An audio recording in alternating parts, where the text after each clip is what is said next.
Everyone, welcome to premium learnings. My name is Neha and आज के lesson में हम पढ़ने वाले हैं basic operations on stack. Subscribe Premium Learning's YouTube channel and click the bell icon to receive updates about videos for your career growth. तो कुछ basic operations के बारे में हम देखेंगे, जैसे कि पुश क्या होता है, पॉप, टॉप फंक्शन क्या होता है, is empty, is full and peak function क्या होता है। ये जो सारे फंक्शंस हैं ये हमें इनबिल्ट मिलते हैं स्टेप ऑपरेशन के लिए, तो हमें इसके इम्प्लीमेंटेशन पे नहीं ध्यान देना होता है। हम सिंपली टॉप लिखेंगे और फंक्शन बनाएंगे तो हमें टॉप एलिमेंट मिलता है। तो ये इसी कॉन्सेप्ट पर एक्चुअली में काम करते हैं। नाउ हम देखेंगे कि स्टैक में ये कैसे इम्प्लीमेंट होता है।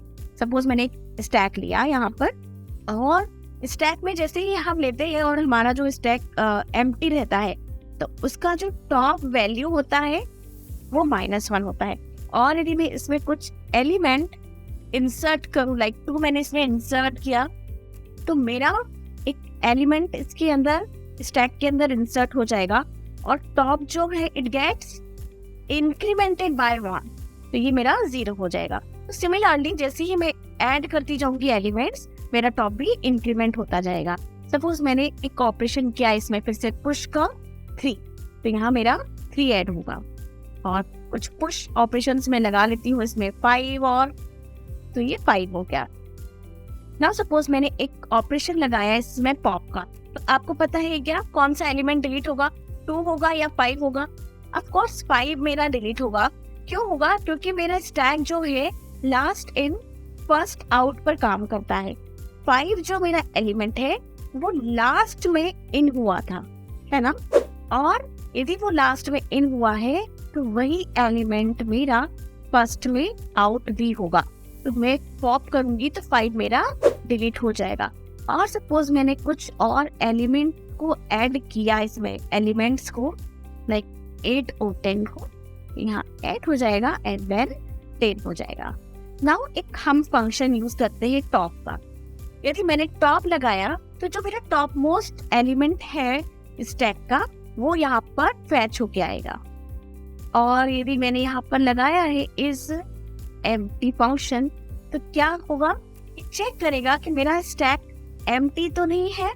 यदि वो एम्प्टी है तो वहाँ ट्रू होगा और यदि एम्प्टी नहीं है तो फॉल्स हो जाएगा। तो अभी मेरा स्टैक कैसा है, एम्प्टी है क्या? नहीं है, तो मुझे यहाँ पर वैल्यू मिलेगी फॉल्स की। इसका एक रीजन है एक्चुअली इज एम्प्टी का यूज करने का। वो क्या है, सपोज मेरे सारे एलिमेंट्स स्टैक से मुझे डिलीट करना है और मान लो मेरे पास अभी खाली स्टैक बचा है, और यदि मैं खाली स्टैक में से, मेरे पास एक स्टैक है जो कि पूरा एम्प्टी है, यदि मैं उसमें से भी कुछ एम्प्टी करने की कोशिश करूंगी तो एम्प्टी होगा क्या? क्योंकि वो तो ऑलरेडी खाली है। तो मुझे एक कंडीशन आ जाती है जिसको हम बोलते हैं ओवरफ्लो, एक होती है अंडरफ्लो की कंडीशन। यदि मैं एम्प्टी स्टैक से भी कुछ चीज खाली करने की कोशिश करूंगी तो वो मुझे अंडरफ्लो का कंडीशन दे देगा कि मतलब आपकी लिस्ट या फिर आपका स्टैक तो ऑलरेडी खाली है, अब आपको क्या डिलीट करना है, तो वो नहीं हो सकता है। इसलिए अंडरफ्लो का कंडीशन ना हो तो हम चेक करते हैं कि वो हमारी जो स्टैक है वो इज एम्प्टी है या नहीं। सिमिलरली एक और फंक्शन होता है जिसको हम बोलते हैं इज फुल, तो ये भी इस एम्प्टी की तरह चेक करता है कि हमारा स्टैक फुल है या नहीं। और यदि हमारा स्टैक फुल है तो वो ट्रू देगा, अदरवाइज फॉल्स। तो इस कंडीशन में क्या है, हमारा स्टैक फुल नहीं है तो ये हमें फॉल्स कंडीशन देगा। अब सपोज इस फुल कंडीशन चेक करने का क्या मतलब है, सपोज मेरा सारा स्टैक फुल हो गया और स्टिल मैं चाहती हूँ कि मैं कुछ एलिमेंट पुश करूँ, तो वो पुश नहीं होगा और वो मुझे एक कंडीशन दे देगा जिसको हम बोलेंगे ओवरफ्लो का कंडीशन। और ओवरफ्लो का कंडीशन ना हो इसलिए हम चेक करते हैं कि मेरा स्टैक फुल तो नहीं है। यदि फुल है तो मैं आगे और एलिमेंट को पुश नहीं करूंगा, ठीक है।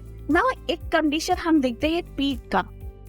पीक फंक्शन क्या करता है, ये सबसे ऊपर का जो एलिमेंट है, सपोज मैंने इसमें और एलिमेंट ऐड कर दिए, सबसे ऊपर का जो एलिमेंट होगा मेरा, जैसे अभी इस केस में क्या है 12 है, तो वो मुझे फैच करके लाएगा। पीक का आपको ये ध्यान रखना बहुत जरूरी है, पीक टॉप मोस्ट एलिमेंट को फैच तो करता है पर उसको डिलीट नहीं करता। मतलब वो सिर्फ डिस्प्ले कराता है कि ये पीक एलिमेंट क्या है। इसका मतलब ये भी बोल सकते हैं कि यदि मैंने स्टैक में से ऊपर से झांका तो मुझे सबसे ऊपर क्या दिखा, जो मुझे सबसे ऊपर दिखिएगा झांकने पर वो एलिमेंट मुझे लाके दो। तो ये पीक का फंक्शनैलिटी है। और हमें एक चीज समझना है, ये सारे ऑपरेशंस जो हम करते हैं इसमें कितना टाइम लगता है। एक्चुअली में आपको पता होगा कि हम डेटा स्ट्रक्चर क्यों यूज करते हैं।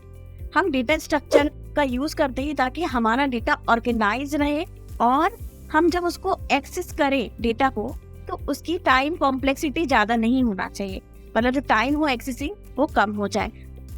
इसीलिए हमें चेक करना है कि स्टैक की टाइम कॉम्प्लेक्सिटी क्या है। स्टैक की टाइम कॉम्प्लेक्सिटी क्या है? तो स्टैक का जब भी हम पुश या फिर पॉप ऑपरेशन लगाते हैं तो ये क्या लेता है, यूनिट टाइम लेता है या कांस्टेंट टाइम लेता है। यूनिट टाइम पॉप में और पुश में लेता है, जिसको हम बिग O1 से शो कर सकते हैं। तो बिग O1 क्या हो गई, टाइम कॉम्प्लेक्सिटी हो गई स्टैक की। तो आई थिंक आपको ये समझ में आया होगा। और ये एक्चुअली क्या नोटेशंस होते हैं, इनके बारे में भी हम डिस्कस करने वाले हैं, ठीक है। तो आपको उसकी भी चिंता करने की जरूरत नहीं है कि ये क्या लिखा है मैंने। तो आई थिंक आपको सारे ऑपरेशंस अच्छे से क्लियर हो गए होंगे स्टैक में। तो आई थिंक, और आपको यदि मेरा वीडियो अच्छा लगा तो please do like, comment and subscribe. Thank you for watching Premium Learning. See you in next video.